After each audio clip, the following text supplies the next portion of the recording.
Hello everyone, welcome back to the channel. Assessment year 24 और 25 की ITR filing से related एक इम्पॉर्टेंट अपडेट्स आज इस वीडियो में डिस्कस करने वाले हैं। दोस्तों, आईटीआर की फाइलिंग यदि आपको करनी है तो एक इम्पॉर्टेंट ड्यू डेट्स का विशेष आपको ध्यान रखना पड़ता है। तो एक नॉर्मल आईटीआर हो या एक रिवाइज्ड आईटीआर हो, यदि डेडलाइन हमारी ख़त्म हो जाती है उसके बाद हमको आईटीआर फाइल करना है तो हम कब तक फाइल कर सकते हैं। आईटीआर को यदि हम ड्यू डेट के बाद फाइल करते हैं तो हमें क्या पेनाल्टी वगैरह पे करनी पड़ती है, उन सारी बातों को आज के वीडियो में हम डिस्कस करने वाले हैं। तो दोस्तों, सबसे पहले तो हम बात करेंगे कि असेसमेंट ईयर 24 और 25 की आईटीआर फाइलिंग की ड्यू डेट्स क्या हैं। ये डिपेंड करता है कि हम किस कैटेगरी के टैक्स पेयर हैं। यदि हम एक नॉर्मल टैक्स पेयर हैं जैसे कि individual, HUF, trust, AOP, BOI, ठीक है, या कोई बिजनेस और प्रोफेशंस है, पार्टनरशिप फर्म है, प्रोप्राइटरशिप फर्म है जिसके ऊपर की ऑडिट एप्लीकेबल नहीं है, तो एक नॉर्मल टैक्स पेयर की जो आईटीआर फाइलिंग की ड्यू डेट है वो है 31 जुलाई 2024। पिछले 2 सालों से गवर्नमेंट इस डेट को एक्सटेंड नहीं कर रही है, तो होपफुली कि इस बार भी डेट एक्सटेंड नहीं होने वाली है, क्योंकि इससे रिलेटेड अभी तक कोई भी न्यूज़ या कोई भी नोटिफिकेशन नहीं आया है। तो 31 जुलाई 2024 के पहले आपको अपनी ओरिजिनल आईटीआर फाइल करनी है। इसके बाद यदि हम बात करें दूसरे कैटेगरी के टैक्स पेयर की, तो कोई भी इंडिविजुअल, बिजनेस या प्रोफेशन जिसके ऊपर की ऑडिट एप्लीकेबल है या फिर वो शेयर मार्केट में फ्यूचर एंड ऑप्शंस में ट्रेडिंग करता है और उसकी एक टर्नओवर एक लिमिट को क्रॉस कर चुकी है, तो ऐसे व्यक्ति को ऑडिट कराना मैंडेटरी हो जाता है। तो यहाँ पर आपके लिए जो आईटीआर फाइलिंग की लास्ट डेट होने वाली है वो है 31 अक्टूबर 2024। इसके बाद दोस्तों हम बात करते हैं कि असेसमेंट ईयर 24 और 25 में क्या हो रहा है कि टैक्स रेजिम का बहुत बड़ा कॉन्सेप्ट आया है। तो यहाँ पर यदि आपको न्यू टैक्स रेजिम से ओल्ड टैक्स रेजिम में यदि चेंजेस करना है तो उसकी भी ड्यू डेट आपको पता होनी चाहिए। तो असेसमेंट ईयर 24 और 25 से आपको अपनी आईटीआर क्या करनी है, न्यू टैक्स रेजिम में बाय डिफ़ॉल्ट आपको फाइल करने को मिल रही है, लेकिन आपके पास ऑप्शन अभी भी आ रहा है कि आप उसको ओल्ड टैक्स रेजिम में फाइल कर सकते हैं। लेकिन ये ऑप्शन आपको कब तक मिलेगा? तो दोस्तों, ये ऑप्शन आपको मिलेगा 31 जुलाई 2024 के पहले तक। मतलब कि यदि आपको न्यू टैक्स रेजिम से ओल्ड टैक्स रेजिम में अपनी आईटीआर फाइल करनी है तो 31 जुलाई के पहले आपको ये सिलेक्शन मिलेगा करने के लिए कि आप अपनी आईटीआर को ओल्ड टैक्स रेजिम में फाइल कर सकते हैं, क्योंकि 31 जुलाई के बाद आपको ये ऑप्शन देखने को नहीं मिलेगा। पोर्टल एकदम कंप्लीटली चेंज हो जाएगा, वहाँ पे आपको सिर्फ और सिर्फ न्यू टैक्स रेजिम ही मिलने वाला है। तो यदि आपके कुछ डिडक्शंस हैं, कुछ एग्जेम्पशंस हैं जो कि आप ओल्ड टैक्स रेजिम में क्लेम करना चाहते हो, तो आपको 31 जुलाई के पहले ओल्ड टैक्स रेजिम को चूज़ कर, ऑप्ट कर, आप जो है अपनी आईटीआर को आप फाइल कर सकते हो। यदि कोई नॉर्मल टैक्स पेयर है तो उसे किसी भी प्रकार का फॉर्म फिलअप करने की ज़रूरत नहीं है ऑप्ट आउट करने के लिए न्यू टैक्स रेजिम से ओल्ड टैक्स रेजिम में। लेकिन यदि कोई बिजनेस और प्रोफेशन के व्यक्ति हैं या फिर जो फ्यूचर एंड ऑप्शंस में ट्रेडिंग करते हैं और उनका आईटीआर फॉर्म्स चेंज हो जाता है, आईटीआर 3 में उनको अपनी आईटीआर फाइल करनी पड़ती है, तो ऐसे केस में दोस्तों आपको क्या करना पड़ेगा, फॉर्म 10 IEA सबमिट करके आपको ओल्ड टैक्स रेजिम में ऑप्ट आउट करना पड़ेगा।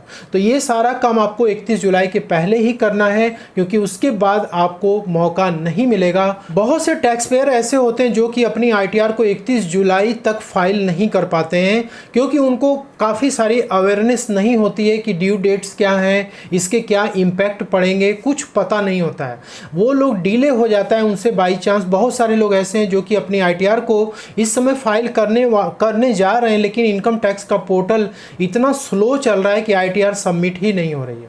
काफ़ी सारी दिक्कतों का सामना लोग कर रहे हैं। तो ऐसे लोग जो कि 31 जुलाई तक नहीं फाइल कर पाते हैं, तो 31 जुलाई के बाद वो अपनी आईटीआर को फाइल कर सकते हैं। तो आंसर इज यस। दोस्तों, वो आईटीआर आपकी बिलेटेड आईटीआर मानी जाएगी। सेक्शन 139(4) में आपको अपनी आईटीआर फाइल करनी पड़ेगी। लेकिन असेसमेंट ईयर 24 और 25 से यहाँ पे एक ड्रॉबैक आपको जरूर देखने को मिलेगा कि आप 31 जुलाई के बाद यदि आईटीआर फाइल करेंगे तो आपको न्यू टैक्स रेजिम में ही आईटीआर फाइल करनी पड़ेगी, और ये जो बिलेटेड आईटीआर है आप 31 दिसंबर 2024 तक फाइल कर सकते हैं। लेकिन दोस्तों बिलेटेड आईटीआर को फाइल करने के लिए कुछ कॉन्सिक्वेंसेस, कुछ पेनाल्टी है जो कि आपको पे करनी पड़ेगी। तो पेनाल्टी पे करने के लिए लेवल ऑफ इनकम काफ़ी इंपॉर्टेंट होता है। तो 31 जुलाई के बाद यदि अपनी आईटीआर को फाइल करेंगे तो आपको by default new tax regime में ही फाइल करना होगा।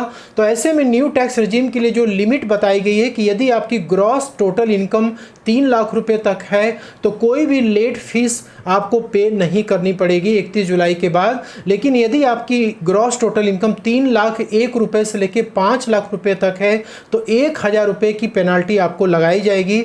और यदि 5,01,000 रुपए से एबव है यदि आपकी ग्रॉस टोटल इनकम, तो ऐसे केस में 5,000 रुपए की पेनाल्टी आपके आईटीआर में जोड़ी जाएगी जो कि आपको पे करना पड़ेगा। इसके अलावा यदि 5,01,000 रुपए के ऊपर यदि आपका टैक्स वहाँ पे बनता है, जैसे लेट सपोज कि आप न्यू टैक्स रिजीम में आईटीआर आपको फाइल करना पड़ेगा 31 जुलाई के बाद, तो उसमें 7 लाख के ऊपर यदि आपकी इनकम चली जाती है तो आपको टैक्स तो पे करना ही पड़ेगा, साथ में 5 रुपये की पेनाल्टी भी पे करनी पड़ेगी। टैक्स के ऊपर आपको इंटरेस्ट भी पे करना पड़ेगा। तो सेक्शन 234A में आपको 1% पर मंथ के रेट से आपको इंटरेस्ट भी टैक्स पे करना होगा।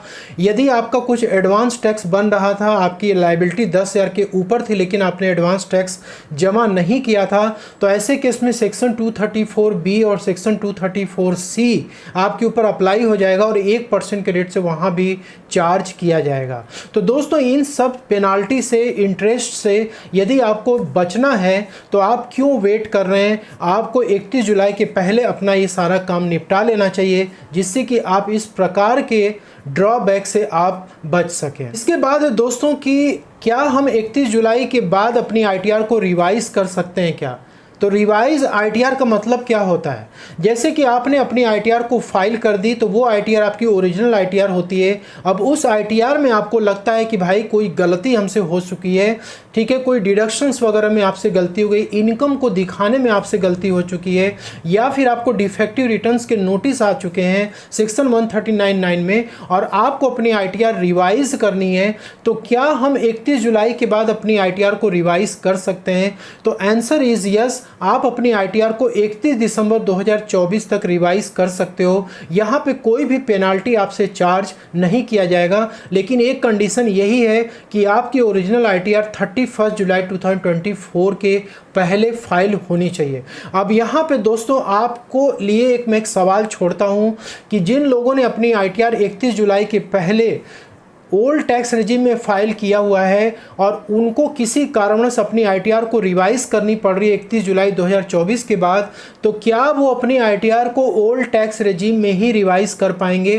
कमेंट बॉक्स में ज़रूर लिख करके बताइएगा, काफ़ी सारे लोगों को सीखने को मिलेगा। दोस्तों इसके बाद नेक्स्ट यहाँ पे हम पॉइंट बात करते हैं कि जो लोग अपनी आईटीआर को 31 दिसंबर 2024 तक फाइल नहीं कर पाते हैं तो क्या उनके लिए गवर्नमेंट ने कुछ एक्स्ट्रा टाइम दिया हुआ है कि वो अपनी आईटीआर को फाइल कर सकेंगे? तो इसके लिए भी ऑप्शन है दोस्तों कि आप अपनी आईटीआर को 31 दिसंबर 2024 के बाद भी फाइल कर सकते हैं। कोई भी ऑप्शन यदि गवर्नमेंट निकालती है टैक्स पेयर के लिए तो उसके पीछे कुछ मेरिट और डिमेरिट जरूर होते हैं।